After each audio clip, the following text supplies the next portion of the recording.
ஏற்கனவே எம்எல்ஏ இருக்கிறவங்களுக்கு மந்திரி கொடுத்தால் அது வேற மாதிரி.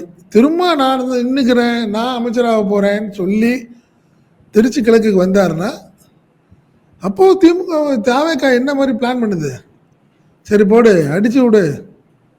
அது இது வந்து தாவேக்காவோட ஒரே பிளான், திருமாக்கு மந்திரி கொடுத்து அவரை திருச்சி கிழக்குல நிப்பாட்டணும் அப்படிங்கிறது அவங்களோட பிளான். திமுகவை ஏங்க நான் தான் சொல்றேன். இப்போ நீங்கள் வன்னியரசுக்கு நீங்கள் சொன்னீங்கன்னா வன்னியரசுக்கு தான் நான் கொடுக்கலான்னு தம்பி வன்னியரசு தான் கொண்டாடலான்னு பார்த்தேன். ஆனால் கட்சியில் சில பேர் வந்து அதை ஒத்துக்கலை, தேவையில்லாமல் கட்சியில் ஒரு பிரச்சனை ஆகுங்கிறதுனால நான் வந்து வேற வழி இல்லாமல் நான் எடுத்துக்கிட்டேன்னு திரும்ப அவர் அடுத்த கட்டத்துக்கு சொல்லுவார். இது நடக்கும், தமிழ்நாடு அரசுக்கு வரேன் அப்படின்னு சொன்னதுக்கு வேற வழி இல்லை. அதே மாதிரி தான் இது நடக்கும். நான் நினைக்கிறேன், முடிவு பண்ணிட்டேன், வேற வழி இல்லை.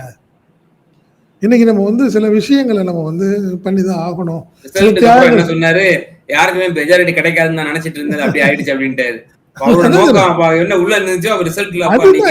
அதுதான் சொல்றேன், நீங்க திமுகவோட இருந்துட்டே ஒவ்வொருத்தரும் ஒரு மாதிரி திங்கிங்ல இருந்தீங்கன்னா எப்படி ஒரு வெற்றியா இருக்கும்?